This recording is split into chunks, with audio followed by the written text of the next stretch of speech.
Jadi ketika ada dahak bersifat encer di lambung itu, maka akan menyebabkan sering kembung, sering mual, perut rasanya tidak nyaman, terasa enak.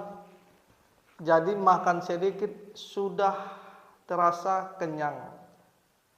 Nah, ini ketika dahak yang ada di lambung itu dibersihkan, biasanya dahak yang di lambung itu lewat pembuangan, maka rasa kembung itu akan hilang.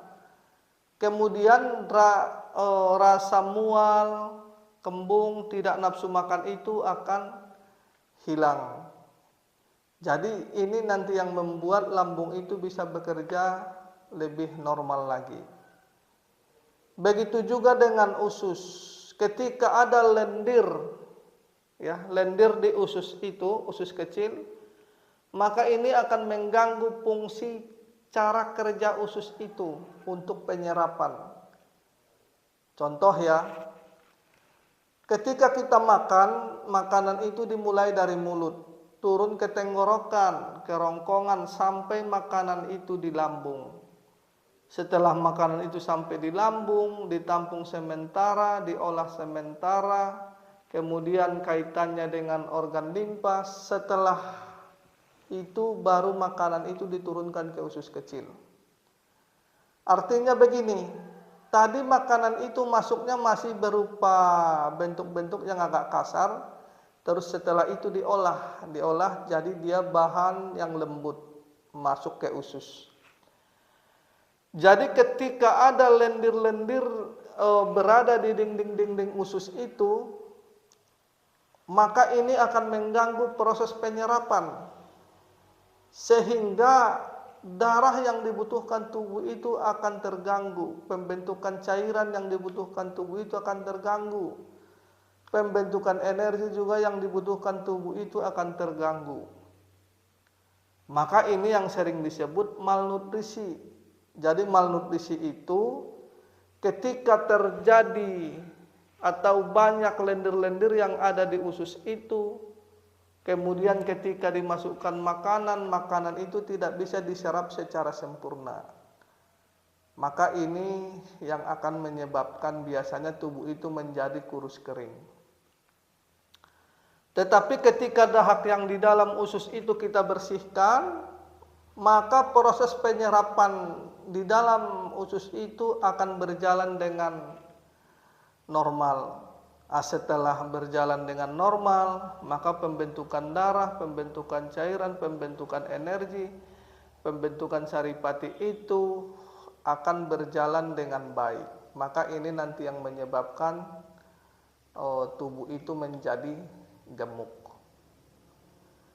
Begitu juga dengan ketika dahak itu berada di dalam usus besar, maka ini akan menyebabkan konstipasi atau sulit BAB.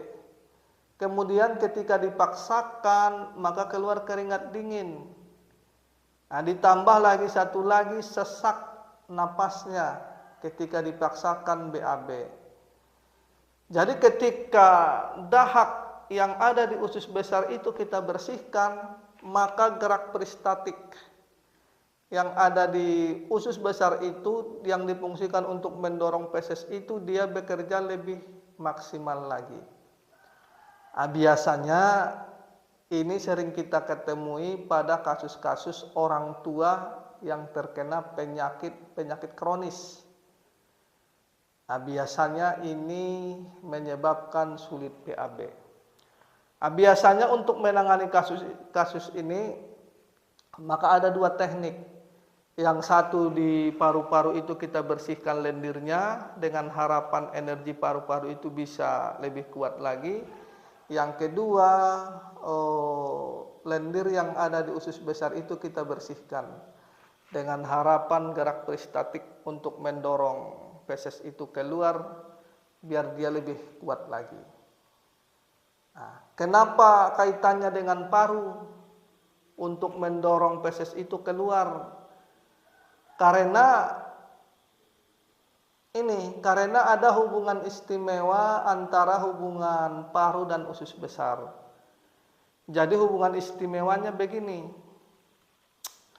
Ketika energi paru-paru itu bisa menyebar dan menurun, maka otomatis energi usus besar itu juga bisa menurun. Maka ini yang menyebabkan buang air besar itu akan menjadi lancar. Nah, ketika energi paru-paru itu tidak bisa menyebar dan menurun, maka otomatis energi usus besar itu juga tidak menurun.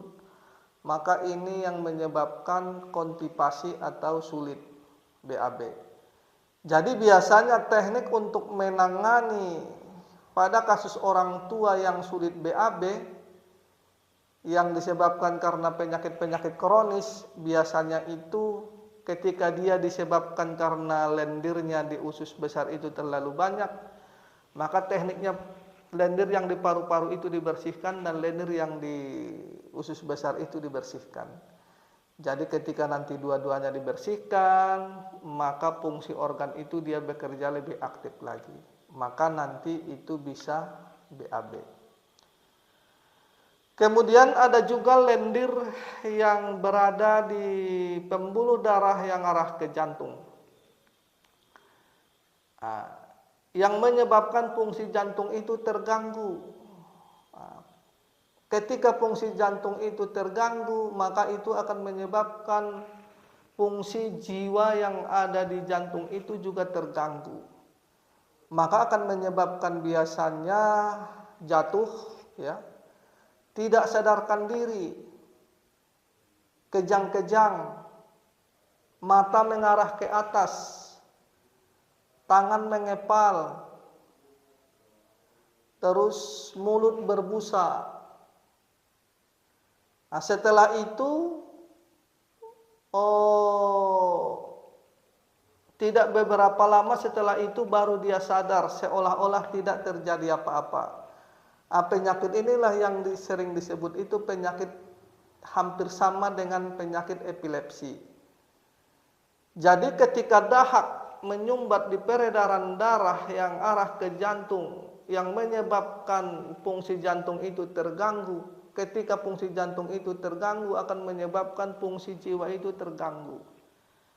Jadi ketika itu menyumbat di situ maka akan menyebabkan tidak sadarkan diri.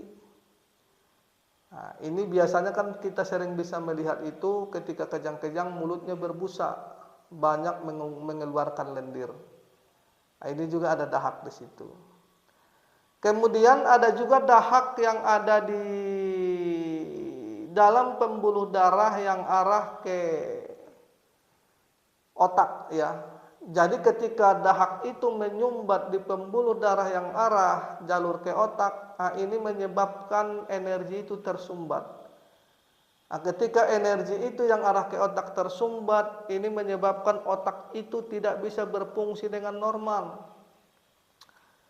Jadi ketika otak itu tidak berfungsi dengan normal, maka dia otomatis tidak bisa memberi perintah atau memberi respon ke tulang belakang itu. Jadi ketika tulang belakangnya juga kurang baik atau kurang sempurna, maka tulang belakang itu juga tidak bisa sepenuhnya memberi perintah kedua tangan dan kedua kaki untuk menggerakkannya. Maka ini yang sering terjadi itu ketika ada seseorang itu sulit mengangkat tangan, sulit mengangkat kaki, badannya mati separuh, sulit bicara, ya. Kemudian tidak bisa menahan buang air kecil, tidak bisa menahan buang air besar. Kadang-kadang daya ingatnya menurun. Nah, ini yang disebabkan ketika dahak itu menyumbat peredaran darah yang arah ke otak, ya. Kemudian ada satu lagi tempatnya biasanya dahak encer itu ketika menyumbat di rongga hidung. Ya, ketika menyumbat di rongga hidung maka akan menyebabkan hidung itu rasanya tidak nyaman. Rongga hidung itu rasanya ada yang mengganjal, ya. Kemudian ada yang mengganjal di rongga hidung itu tapi tidak bisa dikeluarkan. Nah, ini yang sering disebut penyakit sinusitis. Jadi artinya teman-teman begini, ini masih banyak ya, ketika kita lanjutkan pembahasan dahak encer ini jenisnya masih banyak lagi. Tapi artinya begini, ketika lendir itu menyumbat di dalam tubuh itu, maka akan menyebabkan permasalahan di daerah situ atau permasalahan di ruangan itu. Tergantung nanti lendirnya menyumbat di mana. Ketika lendirnya menyumbat di satu tempat, maka namanya akan berubah. Ya, namanya akan berubah, terus juga teknik penanganan juga berubah. Obat-obatannya juga akan berubah. Jadi kita kasih